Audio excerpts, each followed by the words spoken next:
동서양의 철학자들이 사람의 마음이 무엇이냐 이것을 많이 이야기했습니다. 어떤 철학자는 성선설을 주장을 했습니다. 사람의 마음은 본래 착하다. 어떤 사람은 성악설을 주장을 했습니다. 사람의 마음은 본래 악하다. 자, 무엇이 맞겠습니까?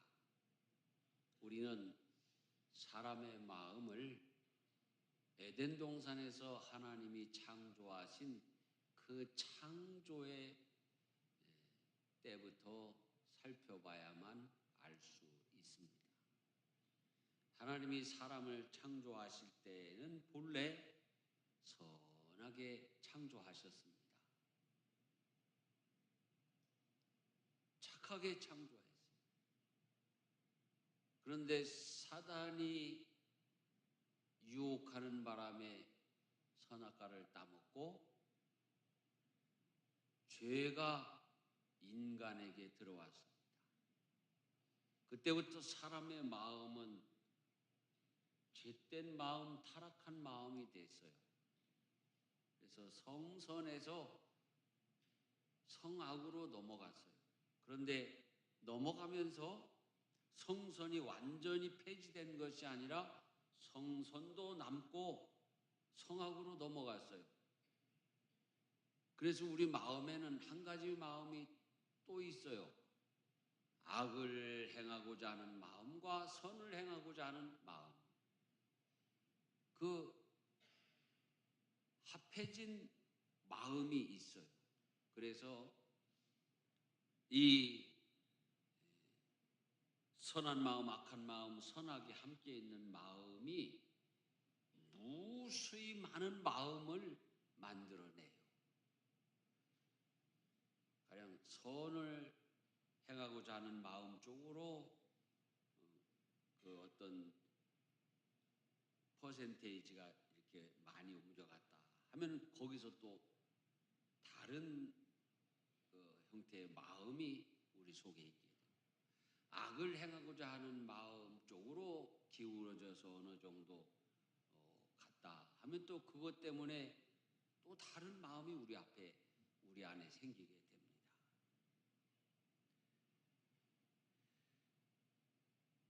이런 우리 마음을 두고 사람들은 이렇게 노래를 합니다. 내 속엔 내가 너무 많아.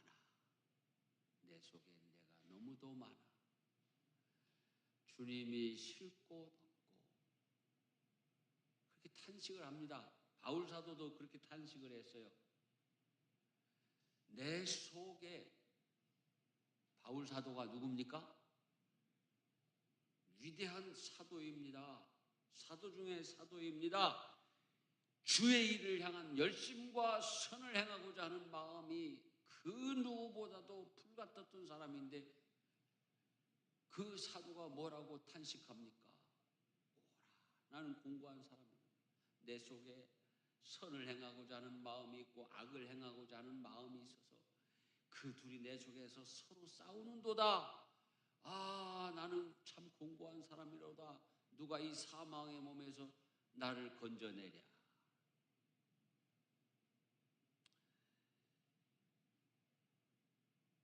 우리가 이 세상을 살면서 잘 살고 죄와 세상을 이기려면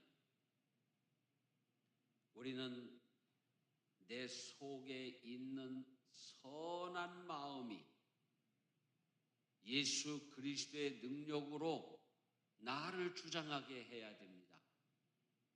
악한 마음에 악한 생각에 나를 맡겨서는 안 된다는 것입니다. 우리가 선을 행하고자 하는 마음을 가지고 하나님을 바라볼 때 하나님께서는 나에게 지혜를 주십니다. 선을 행하려고 할 때, 착한 일을 하려고 할 때, 주의 일을 하려고 할 때 하나님이 지혜를 주십니다. 악한 일을 하려고 하면은 하나님이 지혜를 주시나요? 여러분, 이 세상에 어떤 사람도 어떤 사람을 살인하고자 하는 막한 마음을 가졌는데 하나님께 내가 살인을 잘할 수 있게 해달라고 기도하는 그런 사람은 없을 거예요. 그렇게 기도할 수도 없죠. 그러면 그때 누가 응답하나요? 하나님은 응답하지 않으세요. 그런 기도를 하고 그런 마음과 생각을 가지고 있으면 사탄이 나타나요. 사탄이 나타나서 광명한 천사로 가장해가지고 악한 지혜를 주는 거예요.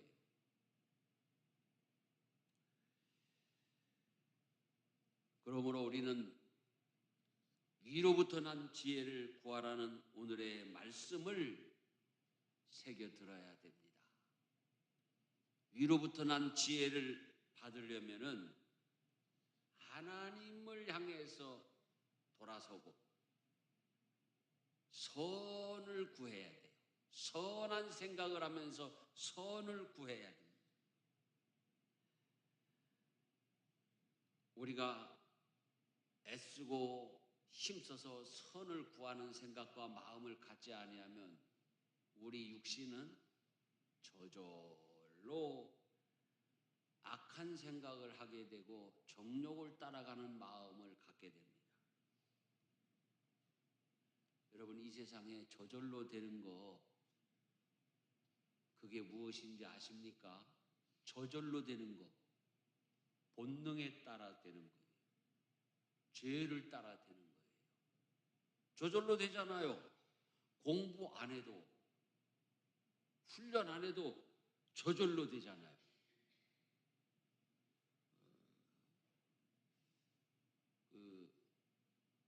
스님 이야기를 해서 죄송합니다. 일단 양해를 구하고요.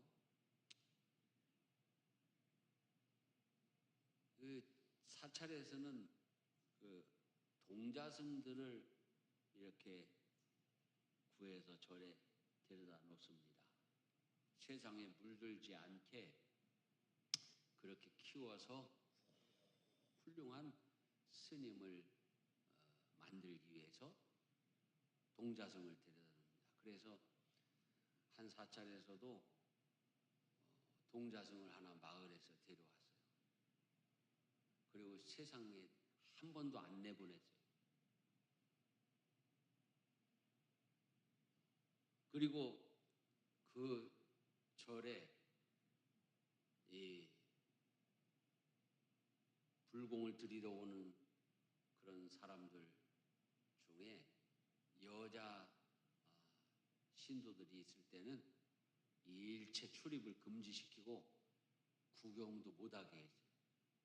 그래가지고 이제 이 동자승이 19살이 됐어요. 그래서 이 주지 스님께서 이제는 이 아이를 데리고 세상에 나가서 구경을 시켜줘도 되겠구나 하고 어느 따뜻한 봄날 그 청년이 된 동자승이었던 그 아이를 데리고 하산을 했습니다. 봄이라서 여기 저기 그 밭갈이 하는 분들도 계시고 나물 뜯는 아낙네들도 있고 그래서 데리고 내려가면서 말을 걸었습니다. 야, 봄이라 참 좋다.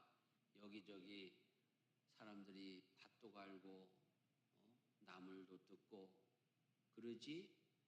하고 뒤돌아보니까 이 사람이 없어졌어요. 아이고, 큰일 났네.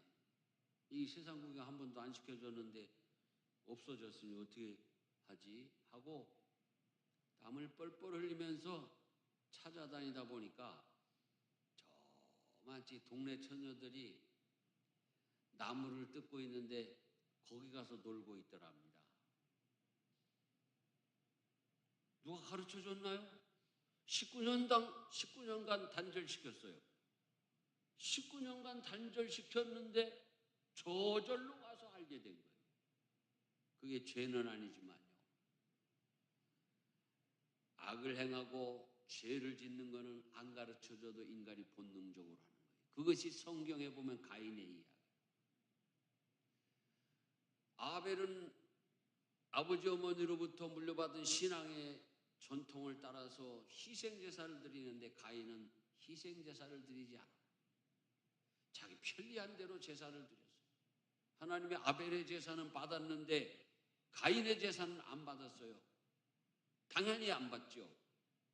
그런데 가인은 그 일이 화가 나서 누가 가르쳐줬나요? 돌을 들어서 동생 아벨을 쳐 죽였습니다. 인류 최초의 살인사건. 그렇기 때문에 이 시대의 이 지혜가 어디 있느냐? 여러분, 악한 지혜는 지혜가 아닙니다. 선한 지혜, 하늘로부터 내려오는 지혜를 받아야 이 세상의 악한 지혜를 이기고 죄와 세상을 이기고 승리하는 성도들이 되는 줄 믿으시기 바랍니다. 오늘 하나님께서 우리에게 주신 말씀, 위로부터 난 지혜는 세 가지입니다. 첫째는 겸손이고, 둘째는 정직이고, 셋째는 긍휼히 여기는 마음입니다. 여러분, 지혜라면 그런 건가? 여러분, 세상 지혜하고는 전혀 다른 말씀을 하고 계시죠. 주식을 할 때는 어떻게 해야 손해를 안 보고 샀다 팔았다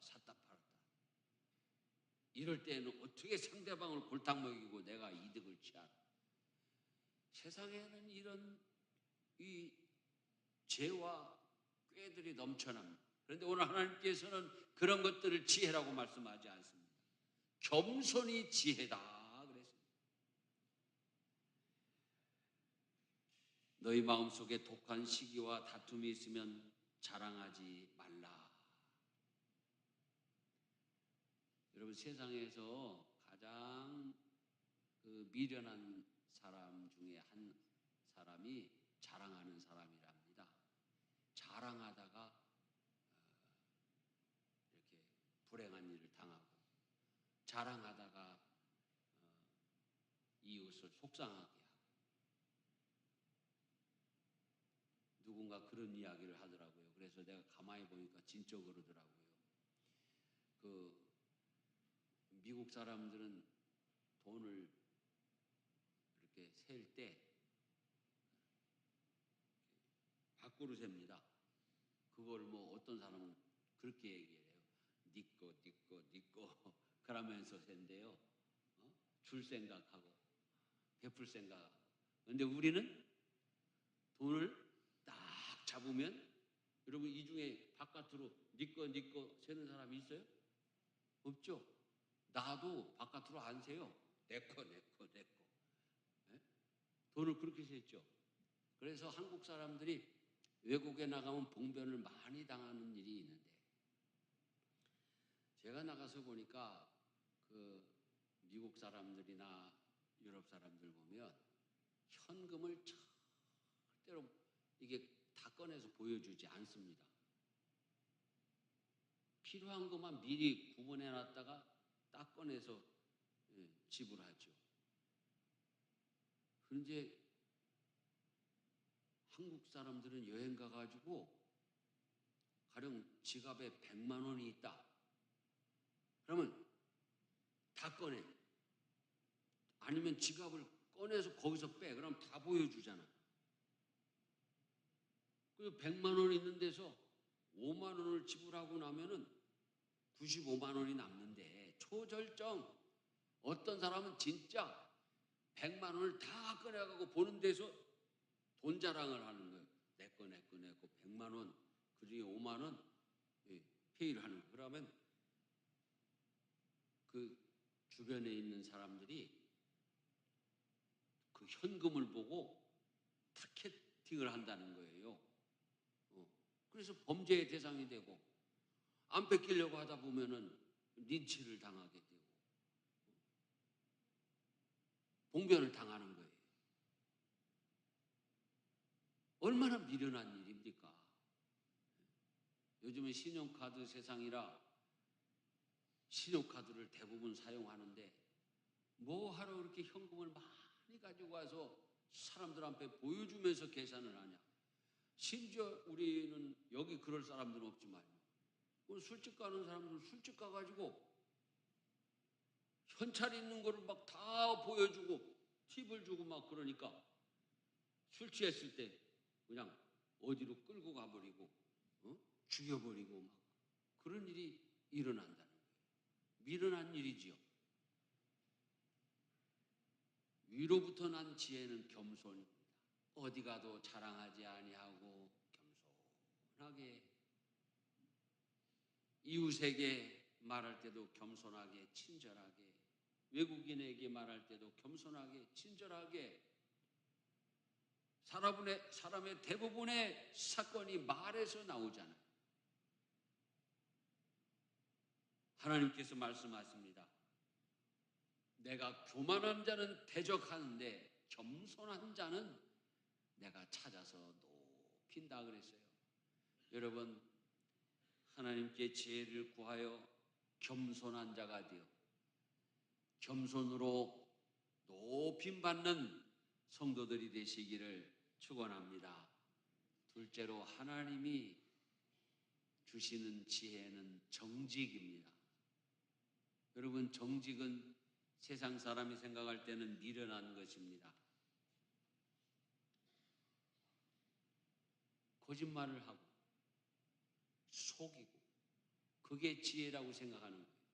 아니, 정직한 것이 지혜라는 것입니다. 오직 이로부터 난 지혜는 첫째 성결하고, 정직해야 됩니다.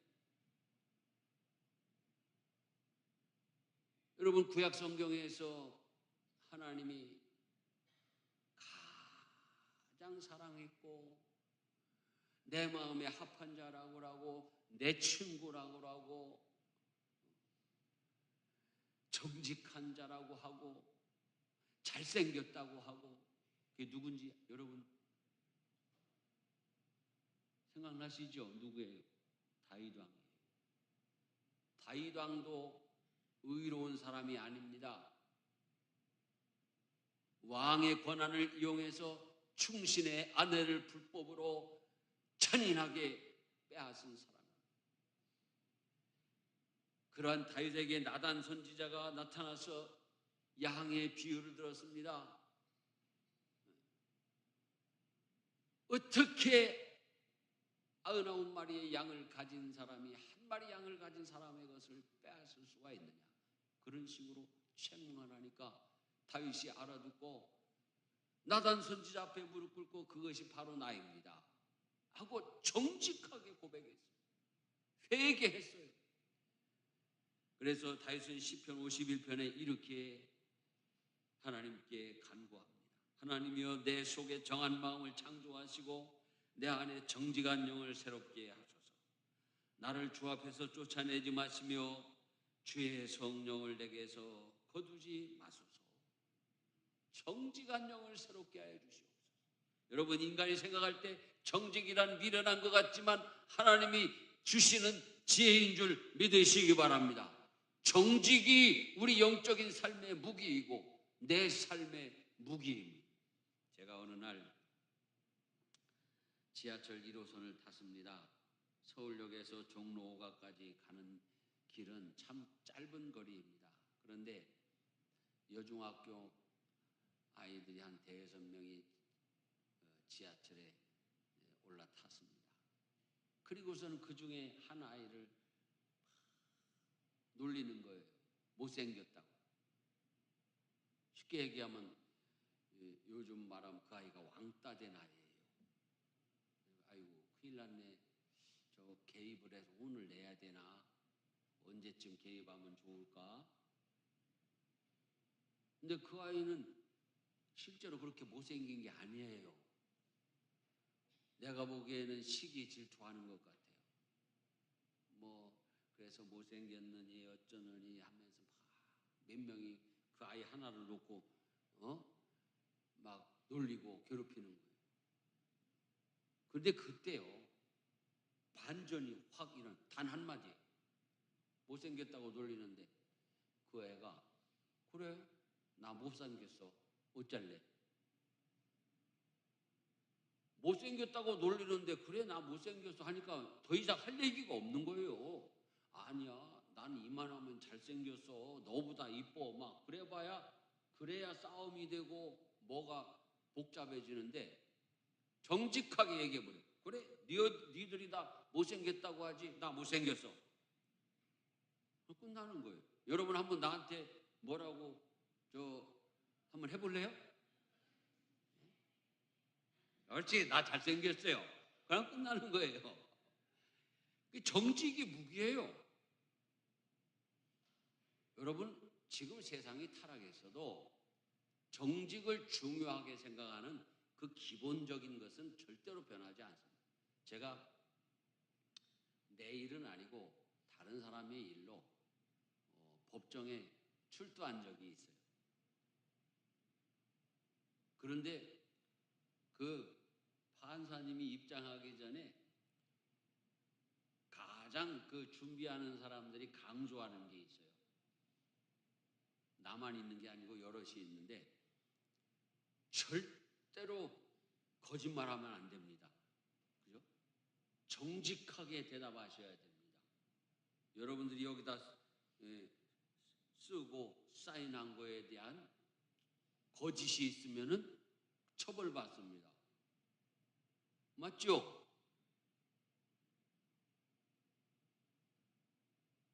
그래서 이 정직이라고 하는 것은 하나님의 사랑을 받고 하늘의 지혜를 받는 통로인 것입니다. 정직한 다윗에게 하나님이 얼마나 애정어린 그런 찬사를 내놓으셨습니까? 정직한 다윗, 의로운 다윗, 내 친구 다윗, 잘생긴 다윗, 내 마음에 합한 자. 여러분 하늘의 지혜는 정직인 줄 믿으시고 세상에서도 정직하게 하나님을 향해서도 정직하게 행하여서 하늘의 지혜를 받고 사랑받는 성도들이 되시기를 축복합니다. 세 번째로 하늘이 주시는 지혜는 긍휼히 여기는 것입니다.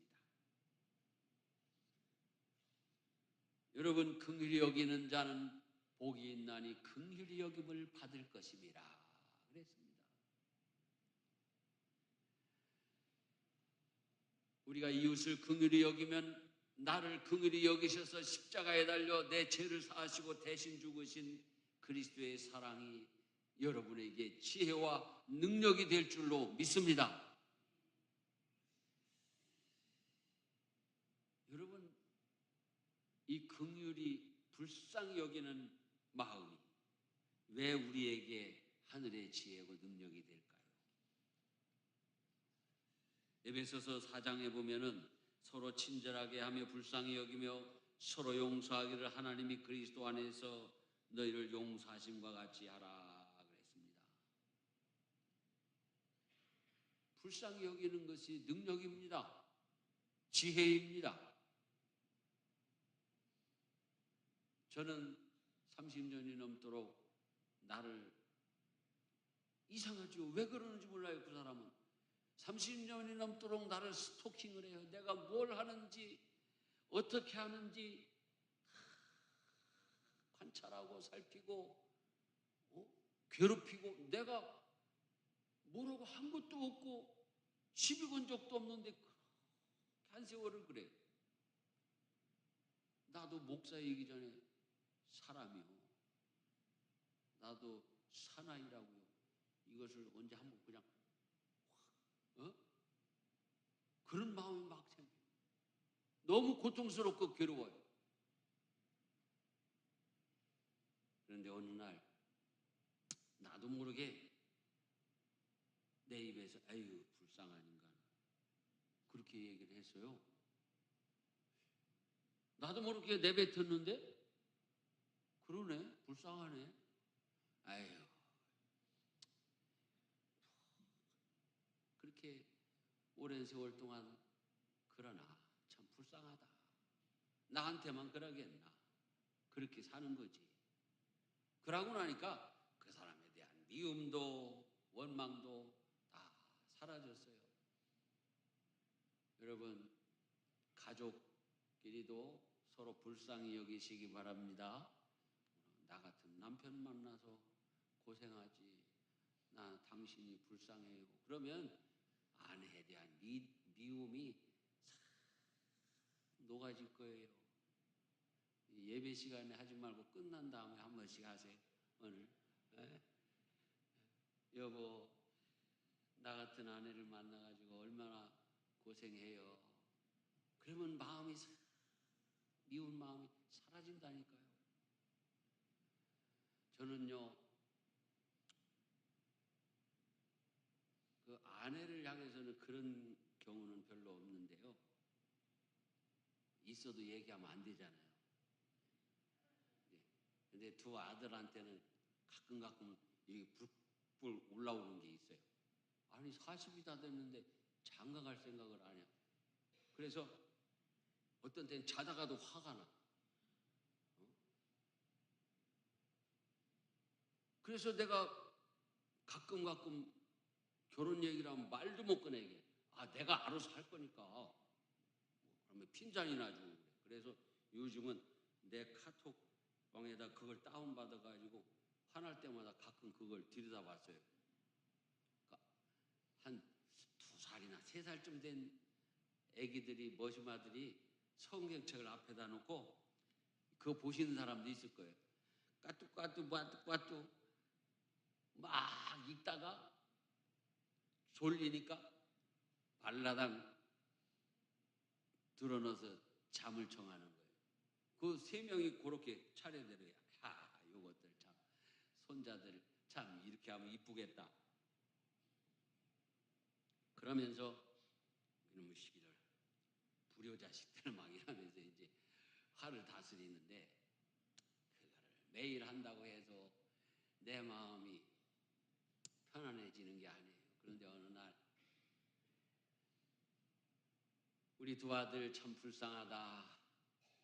나같이 가난한 애비 만나서, 특별히 목사를 아버지로 만나서 어디 가서 운신의 복이 없고 학창 생활도 어렵게 하고, 그러면서도 공부하고 취직하고 저렇게 잘 살아주니 고맙고, 그러면서 우리 두 아들이 참 불쌍하다 이렇게 생각을 하니까 아들에 대한 미움이 싹 사라졌어요. 여러분, 누가 미웁습니까? 불쌍하게 생각하시기 바랍니다. 그러면 마음이 평안해집니다. 이게 지혜고 능력인 거예요. 불쌍하게 여기지 않고 마음에 그 미움이나 원망이나 불평을 가지고 사람을 만나게 되면 싸우게 되면 폭력이 나가고 살인이 있게 되고 죄로 가는 거예요. 그러므로 여러분, 하늘로부터 난 지혜, 우리 하나님이 주시는 지혜는 겸손과 정직과 긍휼히 여기는 마음인 것입니다. 이렇게 하늘의 지혜를 받게 되면 여러분이 복음으로 십자가의 길을 갈 때에 감사함으로 갈 수 있습니다. 기쁨으로 갈 수 있습니다. 다시 말하면 예수 믿는 것이 감사하고 예수 믿는 것이 기쁘게 되는 줄 믿으시기 바랍니다. 둘째로 황무지가 옥토가 됩니다. 우리 주님과 함께 살면 여러분의 가정과 기업이 옥토가 될 줄 믿으시기 바랍니다. 세계 지도를 펴놓고 한번 들여다보시기 바랍니다. 하나님을 믿고 있는 백성들이 얼마나 황무지에서도 옥토가 되어 있는지를 볼 수 있는 것입니다. 보라, 내가 새 일을 행하리니 이제 나타낼 것이라. 너희가 그것을 알지 못하겠느냐? 반드시 내가 광야의 길을 사막에 강을 내리라 하셨습니다. 여러분의 생각을 하나님께로 맞추시기 바랍니다. 악한 생각, 악한 마음이 들 때 계속해서 그 생각을 하고 있으면 안 됩니다. 그냥 즉시 그 생각을 걷어들이고 선한 생각을 가지고 하나님의 지혜를 구해서 하나님이 주시는 지혜 가지고 그것이 능력이 되고 하나님을 기쁘시게 하는 복된 주의 자녀들이 다 되시기를